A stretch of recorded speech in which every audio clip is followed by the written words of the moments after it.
इस समय पूरे देश की नजरें संसद पर लगी हुई हैं, जहां पर अविश्वास प्रस्ताव को लेकर बहस चल रही है।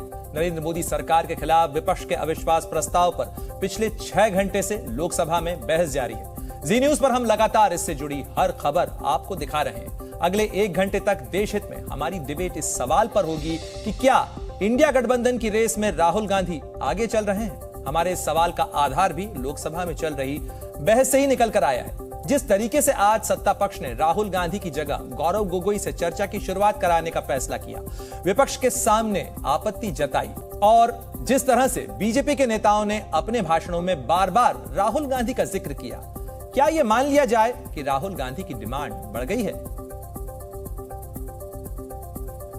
और इसी चर्चा को लेकर ये तमाम तस्वीरें और सवाल इसलिए भी खड़े हो रहे हैं क्योंकि इंडिया गठबंधन के अविश्वास प्रस्ताव की शुरुआत बेहद दमदार और हंगामेदार तरीके से हुई। कांग्रेस सांसद गौरव गोगोई ने, जिन्होंने अविश्वास का प्रस्ताव लोकसभा में दिया था, नोटिस उन्होंने उनकी तरफ से दिया गया था, उन्होंने अविश्वास प्रस्ताव को पेश करते हुए सीधे मोदी सरकार पर हमला बोला। तो वहीं बीजेपी की तरफ से ओपनिंग करने के लिए मोर्चा निशिकांत दुबे ने संभाला। आप भी देखिए कि किस तरीके से वार और पलटवार हुआ। ये हमारी मजबूरी है कि हम अविश्वास प्रस्ताव हमें लाना पड़ा, क्योंकि ये बात कभी भी संख्या की नहीं थी। ये बात हमेशा इंसाफ की थी, मणिपुर के इंसाफ की थी।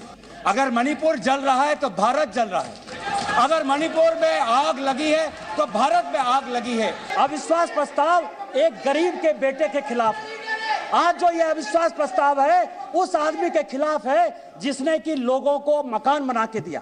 आज अविश्वास प्रस्ताव उस आदमी के पीछे है जिसने कि लोगों को पीने का पानी दिया। और जितने बहस होंगे सर, वो माननीय प्रधानमंत्री जी को, माननीय प्रधानमंत्री जी की नीतियों का चीरहरण करेंगे, जैसे द्रौपदी का चीरहरण हुआ है। हम भारत को हम जोड़ेंगे और इंडिया को जिताएंगे। India that is a union of states, we will protect and we will win. ये अविश्वास प्रस्ताव का जो मूल मंत्र है कि बेटे को जो है सेट करना है और दामाद को बेट करना है।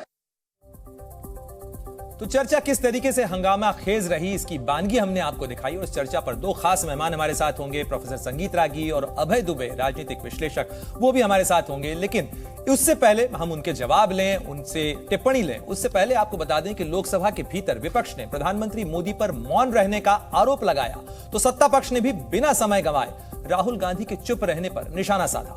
देखिए किस तरीके से यह लड़ाई हुई। प्रधानमंत्री महोदय ने एक मौन व्रत लिया कि सदन में ना लोकसभा में कुछ बोलेंगे ना राज्यसभा में कुछ बोलेंगे। क्या हुआ सर? हम तो राहुल गांधी जी के भाषण सुनने के लिए हम उत्सुक है सर, हम उत्सुक है राहुल गांधी का। राहुल क्या हो गया ऐसे? क्या एकदम सुबह 11:55 इनका चिट्ठी आया है सर, अभी 12 बजे चेंज हो गया, क्या हो गया? थोड़ा हमको भी समझ में आए सर, यही हमारा request. Let me understand what has happened sir. प्रधानमंत्री मोदी जी के मौन रहने का कि वो अपनी भूल कबूल करना नहीं चाहते। अगर वो बोले तो कि उनकी चूक हुई है राज्य सरकार से, तो ये भूल वो कभी जनता के सामने कबूल नहीं करना चाहते। मैं ये सोच रहा था कि राहुल जी बोलेंगे, क्योंकि मीडिया में तरह तरह की खबरें आ रही थी, लेकिन लगता है कि शायद राहुल जी आज तैयार नहीं थे, देर से उठे होंगे तो नहीं बोल पाए। कोई बात नहीं है, गौरव गोगोई जी ने बोला, बहुत अच्छा बोला। तो सत्ता पक्ष और विपक्ष की तरफ से क्या कुछ कहा गया वो हमने आपको बताया, लेकिन इस वक्त की एक बड़ी खबर आपको बता दें। करीब 6 घंटे की अविश्वास प्रस्ताव पर चर्चा के बाद आज लोकसभा की कार्यवाही कल सुबह तक के लिए स्थगित कर दी गई है। तो लोकसभा की कार्यवाही स्थगित हो गई है। ये कार्यवाही चल रही थी, दोपहर 12 बजे के बाद अविश्वास प्रस्ताव पर चर्चा शुरू हुई और कल सुबह 11 बजे एक बार फिर जब सदन की बैठक शुरू होगी तो अविश्वास प्रस्ताव पर चर्चा की जो कवायद है वो आगे बढ़ेगी। आज करीब 6 घंटे की चर्चा हुई, जिसमें दोनों तरफ से, यानी सत्ता पक्ष और विपक्ष दोनों की तरफ से तमाम वक्ताओं ने अपनी अपनी बात रखी। तो आज जिस तरीके के तेवरों के साथ चर्चा हुई उसने यह साफ कर दिया है कि आने वाले चुनाव से पहले घमासान कितना तेज होने वाला है और किस तरीके के तेवर सत्ता पक्ष और विपक्ष के रहने वाले हैं। क्या कुछ इसके मायने निकाले जाएं, इस पर चर्चा करने के लिए हमारे साथ अभय दुबे जुड़े हुए हैं। अभय जी, आज की चर्चा तो कहा जाए कि आज की चर्चा पूरी हुई, 6 घंटे की चर्चा हुई, आप भी लगातार इसको मॉनिटर कर रहे होंगे, वॉच कर रहे होंगे। क्या कुछ आपके निष्कर्ष इस चर्चा को लेकर? देखिए, जो जैसा कहते हैं कि पहले से हम सब लोग अंदाजा लगा सकते थे कि कौन क्या बोलेगा। एक बात, ये बात सही है, जिस तरह भारतीय जनता पार्टी के सांसदों ने, निशिकांत दुबे ने और जोशी जी ने कहा, सबको उम्मीद थी कि राहुल गांधी शायद विपक्ष की तरफ से चर्चा की शुरुआत करेंगे। ये कोई आधिकारिक सूचना नहीं थी, लेकिन आमतौर पर कल से ये खबर चल रही थी और मैं तो इस खबर को सुन के ये मानने भी लगा था कि राहुल गांधी का पहले भाषण होगा और बोलने के लिए दोबारा भी इतनी बड़ी चर्चा में कोई बोल सकता है, लेकिन शायद उन्होंने ये तय किया होगा कि वो आखिरी दिन बोलना चाहेंगे और खासतौर से जब प्रधानमंत्री बोलेंगे तो उसके इर्द गिर्द राहुल गांधी अपना वक्तव्य रखना चाहेंगे। खैर, इस बात को तो छोड़िए कि रणनीतिक निर्णय है उनका, लेकिन जो हुआ संसद में वो उसमें ऐसी कोई बात नहीं हुई जिसकी मैं पहले से अपेक्षा नहीं कर रहा था। जो कहा गया और जिस प्रकार के आरोप लगाए गए, जिस प्रकार की आलोचनाएं विपक्ष की तरफ से की गई और सत्ता पक्ष की तरफ से जो बातें कही गई, मैं सोच रहा था कि ऐसा ही सब होगा। अभी तक वो चिंगारी मुझे अभी देखने को नहीं आई है जिसकी मुझे उम्मीद थी कि इस अविश्वास प्रस्ताव की बहस में दोनों तरफ से कोई इस तरह की चिंगारी आएगी। हो सकता है वो आखिरी दिन चिंगारी दिखाई पड़े जब राहुल गांधी बोले और प्रधानमंत्री बोले या कोई और वक्ता कोई नई बात, कोई नया लहजा लेकर सामने आए। लेकिन सर, आपके हिसाब से ये आखिरी समय पे प्लेइंग 11 में बदलाव का क्यों फैसला क्यों लिया कांग्रेस ने? मेरे ख्याल से देखिए, इस प्रकार की चर्चा चल रही थी कि विपक्ष ने चूंकि अविश्वास प्रस्ताव रखा है तो क्या आखिरी वक्तव्य विपक्ष को देने का मौका मिलेगा। यानी विपक्ष आरोप लगाएगा, सत्ता पक्ष उसका जवाब देगा, फिर बाद में जो कंक्लूडिंग रिमार्क्स होंगे यानी जो अंतिम टिप्पणियां होंगी, क्या उसका मौका विपक्ष को मिलेगा? सर, लेकिन तो मुझे फर्स्ट मूवर अगर विपक्ष लाता है अविश्वास प्रस्ताव, तो फर्स्ट मूवर अगर वो है तो फिर वो लास्ट रिस्पोंडेंट कैसे हो सकता है? हमेशा अविश्वास प्रस्ताव की जो जवाब है वो तो प्रधानमंत्री देते हैं। नहीं, प्रधानमंत्री जवाब देते हैं, लेकिन जिसने, मतलब मैं बता रहा हूं, इस प्रकार की चर्चाएं चल रही थी, मैं नहीं जानता क्या है, क्या प्रधानमंत्री जवाब देंगे, उसके बाद में जिसने प्रस्ताव रखा है उसको अधिकार मिलना चाहिए अपनी बात कहने का, लेकिन शायद उन्हें लगा होगा कि ऐसा नहीं होगा, तो इसलिए राहुल गांधी को उन्होंने पहले दिन से उनके वक्तव्य को आखिरी दिन शिफ्ट किया होगा। मेरा केवल एक अंदाज है, केवल ये, शायद ये किया, इस वजह से ऐसा किया गया हो। लेकिन सर, जिस तरीके से आज अगर आप देखें तो विपक्ष ने जहां अपनी जो पूरा वार था उसको मणिपुर पर केंद्रित करने की कोशिश की, तो वहीं सरकार की तरफ से जितने भी जवाब या वक्ता आए सत्ता पक्ष की तरफ से, उन्होंने इस बहस को काफी व्यापक किया, जिसमें चाहे सरकार की उपलब्धियां गिनाने का मसला हो या विपक्ष के इतिहास या उसकी जो आपसी दरारें हैं उनको रेखांकित करने का मुद्दा हो। यानी कहीं ना कहीं दोनों की जो रणनीति थी वो अलग अलग स्ट्रैटेजी खेमों के हिसाब से बनाई गई थी। देखिए, ये भी पहले से मुझे लग रहा था। देखिए, विपक्ष अभी मणिपुर के ऊपर उसने फोकस किया है, कोई जरूरी नहीं कि कल जो बहस हो वो उसमें भी मणिपुर के ऊपर ही विपक्ष का फोकस हो, परसों जो बहस हो उसमें। मैं तो मानता हूं राहुल गांधी अगर बोलेंगे तो वो मोदी और अदानी का जो संबंध है, जो विवाद है उससे जुड़ा हुआ, उस विवाद के ऊपर भी बोलेंगे। अभी महंगाई और बेरोजगारी के ऊपर भी विपक्ष की तरफ से बात आएगी। जब वो इन चारों बातों को कर लेंगे, महंगाई, बेरोजगारी, मोदी और अदानी का संबंध और मणिपुर, तभी वो मानेंगे कि हमने अपना माहौल बनाने के लिए जितनी हमने कोशिश करनी चाहिए थी वो हमने पूरी की है। जी, अभय जी आप बने रहे हमारे साथ में। संगीत रागी भी हमारे साथ जुड़ गए हैं। प्रोफेसर रागी, जिस तरीके से आज की बहस हुई उसमें कहीं ना कहीं ऐसा लग रहा था कि राहुल गांधी जरूर केंद्र में आ गए हैं। यानी अगर इंडिया गठबंधन की बात की जाए तो चाहे उनका बोलना हो ना बोलना हो, इवन सरकार की तरफ से भी जो वार किया गया है, ऐसा लग रहा है कि पूरी जो बहस है या अविश्वास प्रस्ताव है वो राहुल पर केंद्रित हो रहा है। मुझे लगता है कि शुरू से भी भारतीय जनता पार्टी की स्ट्रेटजी रही है कि राहुल को केंद्र में लाया जाए। मुझे लगता है कुछ तकनीकी खामी है, हम इसे ठीक करने की कोशिश करते हैं। तो जिस तरीके से एक बार आपको ग्राफिक के जरिए बता दें कि किस तरीके से कांग्रेस ने राहुल पर रणनीति किस तरीके से तैयार की। आज सुबह कांग्रेस की तरफ से ट्वीट किया गया सुबह 10:28 के ऊपर, और इस तरीके से यह संकेत मिले कि चर्चा उसकी शुरुआत जो है 11:28 पर कांग्रेस का ट्वीट आता है और उसमें आज सदन में बोलेंगे जननायक, यह कहा जाता है। वहीं सुबह 11:55 पे राहुल गांधी का नाम हटाया गया है, यानी अविश्वास प्रस्ताव पर 12 बजे बहस शुरू होनी थी। केवल 5 मिनट पहले यह बदलाव किया गया और बहस की शुरुआत जो 12 बजे कार्यवाही शुरू हुई तो करीब 12:10 या 12:12 के ऊपर गौरव गोगोई ने, जो कि इसके प्रस्तावक भी थे अविश्वास प्रस्ताव के, उन्होंने भाषण की कमान संभाली और उन्होंने अविश्वास प्रस्ताव सदन में पेश किया। प्रोफेसर संगीत रागी, अगर आप मुझे सुन पा रहे हैं तो मेरा सवाल इसी चीज को लेकर था कि आज सरकार की तरफ से, जो बीजेपी की तरफ से भी वार किया निशिकांत दुबे ने, तो उन्होंने भी राहुल गांधी को लेकर बात की। बहस की शुरुआत में ही जब गौरव गोगोई बोल रहे थे तब भी संसदीय कार्य मंत्री प्रहलाद जोशी ने वार किया, तो उन्होंने भी इसी के अंदर राहुल गांधी को निशाना बनाया और उन्होंने कहा कि हम तो अपेक्षा कर रहे थे राहुल गांधी बोलने वाले हैं। तो ये राहुल पर इतना केंद्रित रखने की क्या जरूरत थी? देखिए, कांग्रेस पार्टी को शुरू में ये था, जब राहुल गांधी संसद में नहीं थे तो कांग्रेस पार्टी ने ये सोच करके कि चूंकि गौरव गोगोई जो हैं वो नॉर्थ ईस्ट से आते हैं, इसलिए वो प्रस्तावक के साथ साथ इस पूरे अभियान का नेतृत्व करेंगे। जो सरकार के खिलाफ जो प्रहार होगा वो गौरव गोगोई ही शुरुआत करेंगे।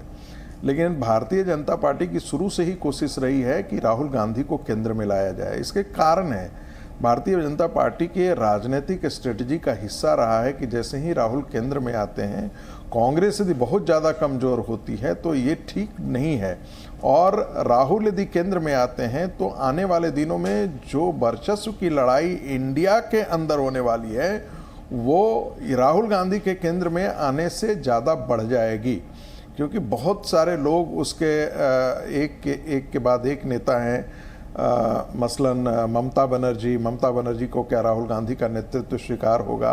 ऐसे बहुत सारे लोग हैं जो राहुल गांधी के नेतृत्व को स्वीकार नहीं करेंगे।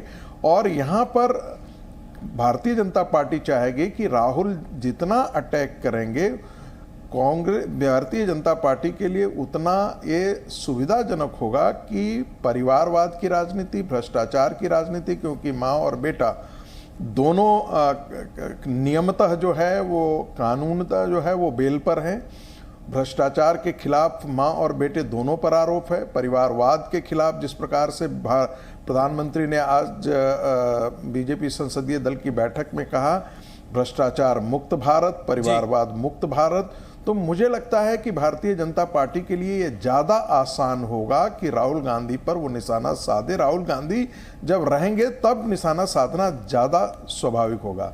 तीसरी बात एक जोड़ देना चाहता हूं, देखिए मैं लौटूंगा प्रोफेसर आगे आपके पास, लेकिन एक जरा अपडेट लेने मेरे सहयोगी ब्रह्मप्रकाश दुबे हमारे साथ जुड़ गए हैं। ब्रह्मप्रकाश, आज करीब 6 घंटे की चर्चा पूरी हो गई, दोनों तरफ से जो वक्ता हैं वो बोले, और अगर कल की रणनीति की बात की जाए तो क्या कुछ रणनीति रहने वाली है? और अभी तक कितने वक्ता हो चुके हैं, कितने वक्ता इस बहस के अंदर शामिल होंगे? क्या कुछ जानकारी मिल पा रही है आपके पास लोकसभा सचिवालय से?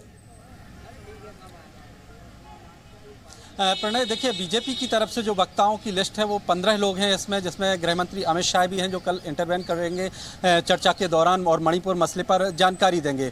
और आज जो है अलग अलग पार्टियों की तरफ से जो है तकरीबन आप एग्जैक्ट नंबर तो अभी कहना मुश्किल है, लेकिन लगभग 1 दर्जन के आसपास जो है वक्ताओं ने आज बोले हैं। और ये जो बहस है तकरीबन 18 घंटे चलनी है, यानी कल भी चलेगी और परसों भी चलेगी। तो बीजेपी की तरफ से 15 हैं, बाकी अलग अलग कांग्रेस की तरफ से 4 मुख्य प्रवक्ता हैं। हालांकि कांग्रेस पार्टी की तरफ से कहा गया है कि अगर पार्टी के पास वक्त रहता है तो और भी इसमें जो है उनकी तरफ से वक्ता शामिल होंगे। लेकिन अभी राहुल गांधी, अधीर रंजन चौधरी, मनीष तिवारी, गौरव गोगोई बोल चुके हैं, तो इन 3 और लोग हैं जो कांग्रेस की तरफ से बोलेंगे।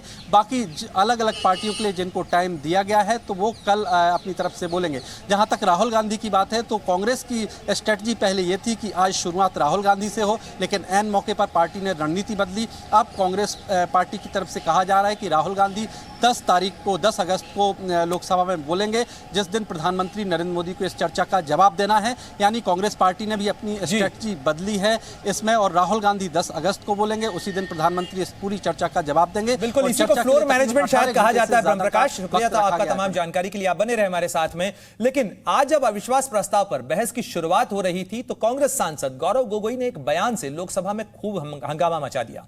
दरअसल गौरव गोगोई ने यह कहकर चौंका दिया कि प्रधानमंत्री और लोकसभा अध्यक्ष ओम बिरला के बीच दफ्तर में क्या क्या बातें होती हैं वो हम बता सकते हैं। इस बयान के बाद गृह मंत्री अमित शाह, जो कि सदन में मौजूद थे, वो भड़क गए, गुस्से में आ गए आपको सुनवाते हैं पूरा हंगामा आखिर हुआ क्या और किस तरीके से हुआ। आप इस सदन के रक्षक हैं, आपके दफ्तर के अंदर क्या बातचीत हुई है, क्या हम बताएं कि प्रधानमंत्री मोदी जी ने आपके दफ्तर के अंदर क्या क्या बातें की हैं? हम नहीं कहते। बताना चाहिए माननीय अध्यक्ष जी, बताना चाहिए, बताइए। एक गंभीर आरोप है माननीय अध्यक्ष जी, बताइए। प्रधानमंत्री जी का नाम लेते हुए और चेयर का नाम लेते हुए ऐसे अनाप शनाप आरोप नहीं लगा सकते, वो उनको बताना चाहिए। दफ्तर में जो बात हम आपके विश्वास में रखते हैं और आप जो बात हमें कहते हैं उसकी भी विश्वसनीयता हम बचा के रखते हैं। एक मिनट। माननीय सदस्य, कभी भी कोई भी विषय, ये मेरा चेंबर भी सदन है, आप जानते हैं, वरिष्ठ नेता हैं, कभी भी ऐसी टिप्पणी नहीं करना चाहिए जिसका कोई तथ्य और सत्य ना हो। तो लोकसभा स्पीकर का यह कहना है कि ऐसी कोई टिप्पणी नहीं करनी चाहिए जिसका कोई तथ्य ना हो, सत्य ना हो। अभय जी, जिस तरीके से आज चर्चा की शुरुआत हुई, ऐसा लग रहा था कि विपक्ष से ज्यादा जो अविश्वास प्रस्ताव लेके आया है, इस समय सत्ता पक्ष ज्यादा आक्रामक लग रहा है। जिस तरीके से वार किया था, आपने देखा होगा गृहमंत्री अमित शाह जिस तेवर के साथ खड़े हुए और उन्होंने कहा कि बताइए कि क्या हुआ है सदन के अंदर, आप और चाहे तो आप पब्लिक कर दें उस चीज को। किस तरीके से देखते हैं आप आज? प्रस्ताव तो हमेशा विपक्षी लाता है और सत्ता पक्ष लाता है तो विश्वास प्रस्ताव होता है वो। तो इसमें हम लोगों को पूरी उम्मीद थी कि भारतीय जनता पार्टी और उसके तमाम सारे वक्तागण, और बाद में 10 तारीख को जो नरेंद्र मोदी बोलेंगे, वो बीच में अमित शाह भी बोलेंगे, उनका पूरा रवैया बहुत ही आक्रामक होगा और विपक्ष को भी इसके लिए तैयार होंगे वो, और मेरे ख्याल से तैयार रहना भी चाहिए उन्हें। उनकी तरफ से अगर जरा सी भी विपक्ष की तरफ से किसी की भी जबान फिसली या उसने कोई ऐसी बात कही जिसके ऊपर आपत्ति की जा सकती हो, तो वो बड़ी जबरदस्त आपत्ति सत्ता पक्ष की तरफ से होगी। अब इसमें देखने की बात यह है कि आज सवेरे भी चर्चा हो रही थी, आप ही के साथ चर्चा हो रही थी जी टीवी के ही मंच पे। तब मैंने कहा था कि जो इस देश का मतदाता मंडल है वो मेरी निगाह में 3 हिस्सों में बटा हुआ है। एक हिस्सा वो है जो कि भारतीय जनता पार्टी के खिलाफ वोट करता है, दूसरा हिस्सा भारतीय जनता पार्टी के पक्ष में वोट करता है, और इन दोनों के बीच में एक मध्यवर्ती मतदाता मंडल है जिसकी राजनीतिक निष्ठाएं अभी तय होनी बाकी है। हमेशा ही होता है, और जैसे जैसे देश में लोकतंत्र समृद्ध हो रहा है, इसकी संख्या बढ़ती जा रही है। ये 15 से 25% के बीच परिस्थितियों के मुताबिक होता है। ये वाला हिस्सा जो है इस बहस को बहुत ध्यान से सुनेगा और ध्यान से देखेगा। मुझे तो लगता है कि तमाम सारे वक्ता जो है, चाहे पक्ष के हों या विपक्ष के, ये दरअसल इसी बीच वाले मतदाता मंडल को संबोधित कर रहे हैं। बिल्कुल। प्रोफेसर संगीत रागी, आपकी टिप्पणी क्या है इस पूरे मामले को लेकर? क्योंकि आज एक तरीके से कहा जाए टेस्ट मैच था, तो आज जो 6 घंटे का मैच हुआ, इसके अंदर फिलहाल किसका पलड़ा भारी लग रहा है? और जिस तरीके से आक्रामक है, क्या माना जाए कि सत्ता पक्ष मान चुका है कि offence is the best defence? देखिए, ये शुरू से बात थी कि भारतीय जनता पार्टी इस अविश्वास प्रस्ताव को जो है वो अपने राजनीतिक हित साधने में लगाएगी। आपको ध्यान में होगा कि 2018 में भी भारतीय जनता पार्टी ने अविश्वास प्रस्ताव का उपयोग किया था और प्रधानमंत्री ने एक प्रकार से 2019 के लोकसभा चुनाव की पृष्ठभूमि तैयार कर दी थी, विषय तैयार कर दिए थे। इस बार भी मुझे ऐसा लगता है कि विपक्ष भारतीय जनता पार्टी के जो ट्रैप है, जाल है, उसमें वो आकर के फंस गया। देखिए, उनकी एक ही बात बार बार वो पुनरावृत्ति कर रहे थे कि प्रधानमंत्री को आकर के बोलना चाहिए। आज प्रधानमंत्री नरेंद्र मोदी ने अपने सांसदों को एक लाइन में 2024 की रणनीति बताई। उन्होंने बीजेपी सांसदों को संबोधित करते हुए कहा कि आखिरी बॉल पर छक्का मारेंगे। दरअसल अविश्वास प्रस्ताव पर बहस शुरू करने से पहले बीजेपी के संसदीय दल की बैठक हुई, जिसमें प्रधानमंत्री नरेंद्र मोदी ने सांसदों को संबोधित किया और उन्होंने कहा कि अविश्वास प्रस्ताव पर ये हमारे खिलाफ नहीं है, बल्कि विपक्ष का आपस में ही अविश्वास है, ये उसी का प्रस्ताव। इसके बाद उन्होंने इंडिया गठबंधन को घमंडिया गठबंधन का नया नाम भी दिया। उन्होंने कहा कि नो कॉन्फिडेंस मोशन घमंडिया गठबंधन जो है वो लेकर आया है। और विपक्ष पर हमला बोलते हुए पीएम मोदी ने क्विट इंडिया नाम से नया आंदोलन शुरू करने का मंत्र भी दिया। उन्होंने कहा कि भ्रष्टाचार क्विट इंडिया अभियान चलाया जाना चाहिए, साथ ही परिवारवाद के खिलाफ भी क्विट इंडिया मूवमेंट चलाया जाना चाहिए। बीजेपी इस अभियान को कल से ही देश भर में चलाएगी। आपको बता दें कि क्विट इंडिया मूवमेंट की आज वर्षगांठ है और इसी मौके को भुनाते हुए प्रधानमंत्री मोदी ने इसके बहाने परिवारवाद, भ्रष्टाचार, इन तमाम मुद्दों को और साथ ही विपक्ष को घेरने की भी कोशिश की। साथ ही 2024 लोकसभा चुनाव को लेकर प्रधानमंत्री मोदी ने कहा कि जैसे आखिरी बॉल पर छक्का मारा जाता है, उसी तरीके से इसे भी मौका मानिए और चौका और छक्का लगाइए। अविश्वास प्रस्ताव में सबसे बड़ा जिक्र जिस मुद्दे को लेकर आज आया वो था मणिपुर हिंसा का। अविश्वास प्रस्ताव पर बहस करते हुए केंद्रीय मंत्री किरण रिजिजू ने क्या कुछ कहा वो भी आपको सुनवाते हैं। नॉर्थ ईस्ट के बारे में आप लोगों ने बहुत जिक्र किया, खास करके मणिपुर के बारे में। आप लोग को पता है आज जो मणिपुर के अंदर जो संघर्ष हो रहे हैं और वहां मैते कम्युनिटी और चीन, कुकीज और मार कम्युनिटी का बीच में जो संघर्ष चल रहे हैं, वो ऐसा मत सोचिए कि आज उसका चिंगारी अचानक से उत्पन्न हुआ है, ऐसा मत सोचिए। बरसों से आपका नेग्लिजेंस, बरसों से जो आपने नॉर्थ ईस्ट को अपने पे मरने के लिए छोड़ दिया, हैंड होल्डिंग करने के लिए आप सोचा नहीं है, उसी का नतीजा है। तो सरकार की तरफ से क्या कुछ तर्क दिए गए, दलील दी गई, वो हमने आपको सुनवाया। अब सीधे रुख करते हैं मेरे सहयोगी ब्रह्मप्रकाश दुबे का भी। ब्रह्मप्रकाश, जिस तरीके से आज एक तरीके से कहा जाए कि इस बहस से पहले ही प्रधानमंत्री ने टोन सेट कर दिया था, संसदीय दल की बैठक जब हुई तब प्रधानमंत्री ने जो कुछ कहा, क्या उसके मायने हैं? और जो उन्होंने कहा कि आखिरी बॉल पर छक्का लगाने का यह मौका है, तो क्या यह मौके पर चौका और छक्का लगाने की तैयारी का जो मंत्र उन्होंने दिया है, क्या उसके मायने?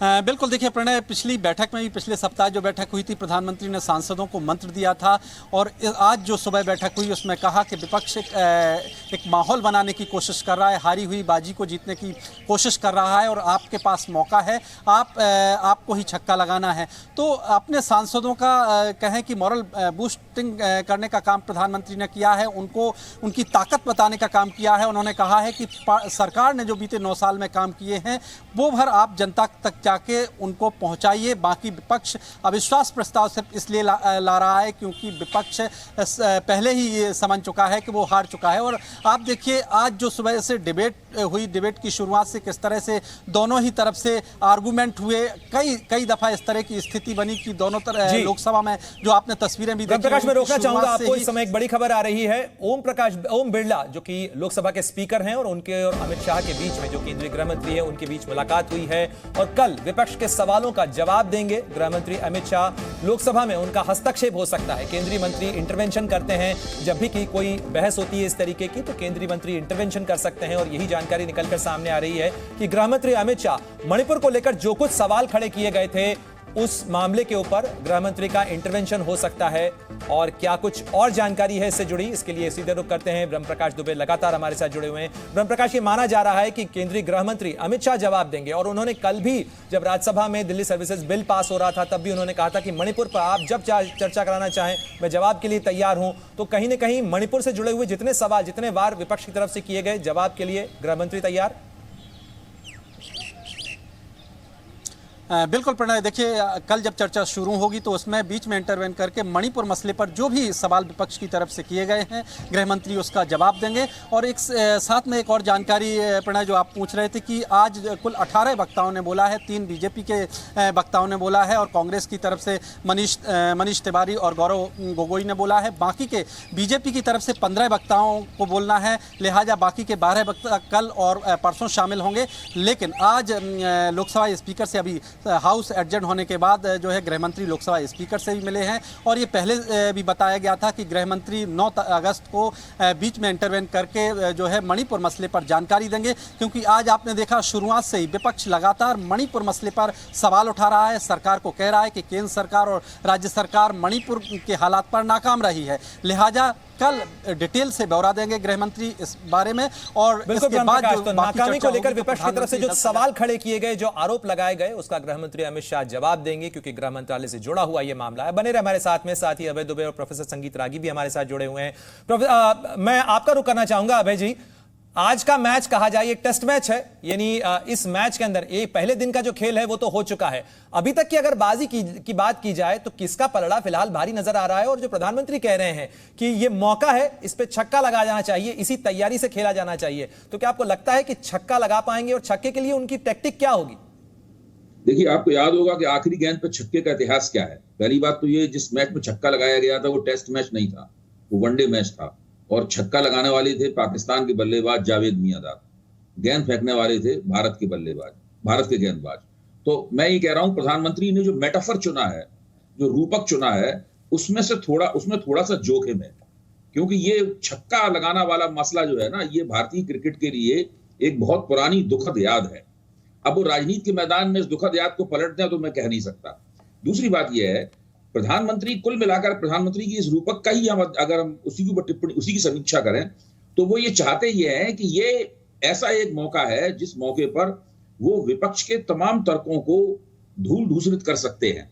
भाजपा के प्रवक्ता स्वयं प्रधानमंत्री उसको पूरी तरीके से धूल दूसरित कर सकते हैं, निष्प्रभावी कर सकते हैं। वो ये भी मान रहे हैं कि विपक्ष कोशिश कर रहा है माहौल बनाने की, और ये बात उनकी बिल्कुल सही है। जब प्री पोल अलायंस बंद होता है, जब चुनाव से पहले अलायंस होता है, तो वो दो चीजों की खोज करता है। वो गणित की खोज करता है, जीत के गणित की खोज करता है, और जीत के रसायन की खोज करता है। तो ये मैथमेटिक्स भी खोजी जा रही है और केमिस्ट्री भी खोजी जा रही है। मैथमेटिक्स तो एक उम्मीदवार खड़ा करने के हिसाब से होती है, और केमिस्ट्री माहौल बंदी से होती है। तो ये जो अविश्वास प्रस्ताव के ऊपर जो पूरी बहस है, इसमें विपक्ष की तरफ से माहौल बंदी की कोशिश होगी, और भाजपा की तरफ से, प्रधानमंत्री की तरफ से कोशिश होगी कि इस पूरी विपक्ष के इस प्रयास को पूरी तरीके से ध्वस्त कर दिया। बिल्कुल अभय जी, सारा गणित और सारी केमिस्ट्री जो है वो सत्ता का समीकरण बैठाने की। प्रोफेसर संगीत रागी, अगर आप इस समीकरण की बात की जाए, प्रधानमंत्री ने इस बहस को काफी व्यापक कर दिया। आज अगर आप देखें अविश्वास प्रस्ताव की बहस से पहले उन्होंने जो टोन सेट किया, उसमें उन्होंने इस विषय को पूरा व्यापक बना दिया है। यानी वो क्विट इंडिया मूवमेंट आज जिसकी वर्षगांठ है, उसके बहाने वो परिवारवाद, भ्रष्टाचार, इन तमाम मुद्दों को लेते हुए ऐसा लग रहा है कि वो इलेक्शन कैंपेन में जा चुके हैं, वो पहले ही इलेक्शन का ऐलान कर चुके हैं, और आज के से वो एक नया जो प्रोग्राम रोल आउट कर रहे हैं, उससे कहीं ना कहीं लग रहा है कि वो आप इलेक्शन के मोड में ही हैं। देखिए, नरेंद्र मोदी से ज़्यादा पूरे स्वतंत्र भारत के इतिहास में कोई भी प्रधानमंत्री ऐसा नहीं हुआ जिसने नीतियों को लेकर के कुछ ऐसा स्लोगन दिया है जो जनता तक पहुंच जाती हो। बेटी बचाओ, बेटी पढ़ाओ हो, चाहे अन्य, आप देखेंगे कि प्रधानमंत्री जब भी भाषण देते हैं तो उसमें कोई न कोई एक सूत्र वाक्य या कोई न कोई सूत्र वाक्य वो जरूर ला करके खड़ा करते हैं जो उनको जनता तक पहुंचा देता है या जनता से जोड़ने में उनको कामयाब बनना। मुझे ऐसा, मैं पहले भी कह रहा था कि 2024 के चुनाव के पहले प्रधानमंत्री इसका उपयोग करेंगे, और विपक्ष के जितने तर्क हैं आपने देखा होगा उसको सबको। प्रोफेसर आगे सहज सा सवाल ये है कि छक्का लगाने के लिए उनकी टैक्टिक क्या होगी, क्योंकि सवाल तो यही उठ रहा है कि वो कह रहे हैं कि मौका है, छक्का लगाइए। वो खुद जब बैटिंग की पिच पे उतरेंगे, मजे हुए खिलाड़ी हैं, छक्का कैसे लगाएंगे आपके हिसाब से? छक्का इस तरह से लगाएंगे कि जो भी माहौल विपक्ष तैयार करने की कोशिश कर रहा है, आप उसे उसी की जमीन पर आप उसे पटक करके रगड़ दें। मैं रगड़ने की बात जब कह रहा हूं तो राजनीतिक तौर पर देखिए, प्रधानमंत्री अकेले प्रधानमंत्री हैं जो सबसे ज़्यादा नॉर्थ ईस्ट की यात्रा कर चुके हैं। नॉर्थ ईस्ट में जितना भारतीय जनता पार्टी ने इन्वेस्टमेंट किया है पिछले 9 साल के दौरान के अतीत में किसी भी प्रधानमंत्री और किसी भी सरकार ने नॉर्थ ईस्ट पर इतना ध्यान नहीं दिया था जितना कि भारतीय जनता पार्टी ने ध्यान दिया था। और तमाम ऐसे मुद्दे हैं, चाहे महिलाओं के संरक्षण की बात हो, चाहे वो इकोनॉमी की बात हो, विदेश नीति की बात हो, इन सारे मुद्दों पर प्रधानमंत्री को ये अवसर मिला है कि वो सारे मुद्दों पर जनता तक अपनी बात को पहुंचा सकें।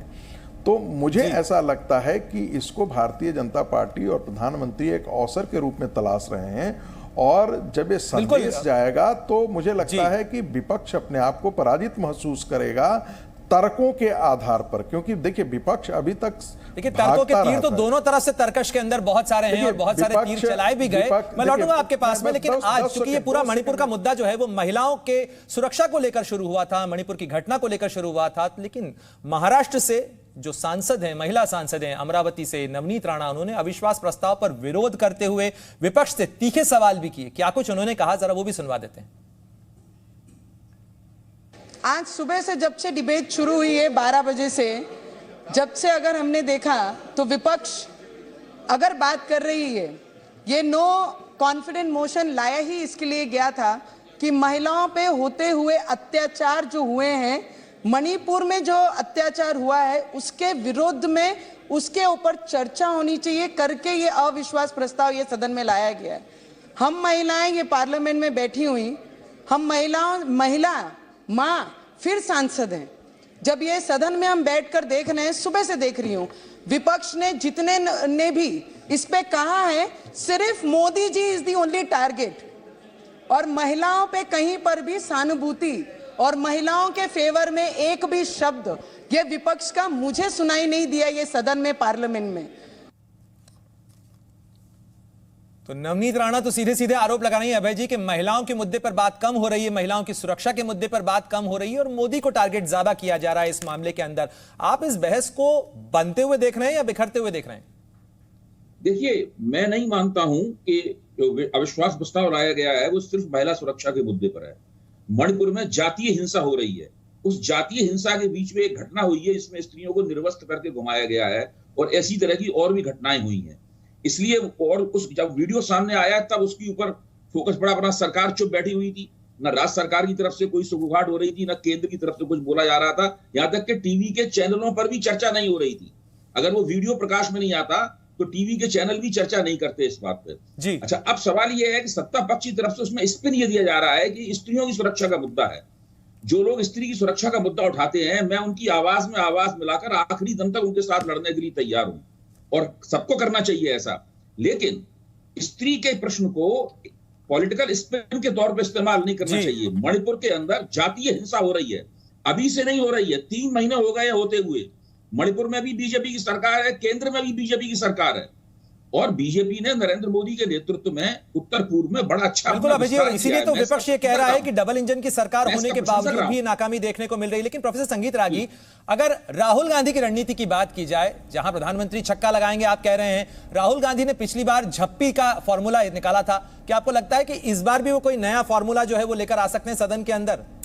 देखिए, राहुल गांधी का यदि आप संसदीय इतिहास देखेंगे तो राहुल गांधी का एक भी भाषण ऐसा नहीं रहा है जो कहा जा सकता है कि बहुत ऐतिहासिक भाषण रहा हो और जनता को बहुत आकर्षित किया हो। उनके भाषण ने उनके अपने समर्थकों तक को बहुत ज़्यादा प्रभावित नहीं किया है।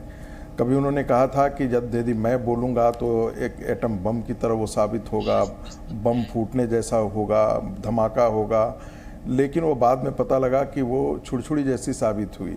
वैसे ही और राहुल गांधी यदि कल आप बोलते हैं या परसों बोलते हैं, उससे बहुत ज़्यादा मुझे ऐसा नहीं लगता है कि कोई बहुत बड़ा धमाका वो करने वाले हैं। देखिए, प्रधानमंत्री शब्दों के जादूगर हैं और वो अच्छी तरीके से जानते हैं कि जनता की नब्ज कहाँ है। वे भी जानते हैं कि उनको चुनाव में वो 24 घंटे उसी मूड में रहते हैं। देखिए, टेस्ट तो उसका लेने में दिक्कत होती है ना जो कभी साल में पढ़ता नहीं हो, एग्जामिनेशन के समय 2 घंटे पढ़ लेता हो या 2 महीने पढ़ता हो। यहाँ एक प्रधानमंत्री ऐसा है जो गवर्नेंस के मुद्दे पर 24 घंटे सजग है। लेकिन कहीं ना कहीं देखा जाए तो सत्ता पक्ष और विपक्ष दोनों ही ये बात कह रहे हैं कि चलिए इसी बहाने कम से कम चर्चा तो हुई सदन के अंदर, और ये मौका चुनाव से पहले दोनों ही पक्ष तलाश रहे होंगे। बहरहाल इस चर्चा में भाग लेने के लिए प्रोफेसर संगीत रागी और अभय दुबे, आप दोनों का बहुत शुक्रिया। और चलते चलते आपको बता दें कि लोकसभा में बहस के दौरान न केवल चर्चा हुई, तर्क दिए गए, दलीलें दी गई, बल्कि हनुमान चालीसा का पाठ भी हुआ। शिवसेना शिंदे गुट के सांसद श्रीकांत शिंदे ने बहस के दौरान हनुमान चालीसा गाना शुरू कर दिया और सुनिए कि संसद में कैसे गूंजा हनुमान चालीसा। हनुमान चालीसा, आज हनुमान चालीसा भी पढ़ने पर जो है महाराष्ट्र में निशिकांत जी रोक थी। जो हनुमान चालीसा, मुझे पूरी हनुमान चालीसा आती है। जय हनुमान ज्ञान गुण सागर, जय कपीसति जो लोक जागर, रामदूत अतुलित बलधामा, अंजनी पुत्र पवन सुत नामा, महावीर विक्रम बजरंगी, कुमति निवार सुमति के संगी, कंचन वरण विराज सुबेसा, गानन कुंडल कुंचित केसा, हाथ वज्रो भुजाऊ राजे, कान मूज जनेऊ साजे, कंठ शंकर सुवन केसरी नंदन, तेज प्रताप महाजगवंदन, विद्यावान गुणी अति चातुर, राम काज करे को आतुर।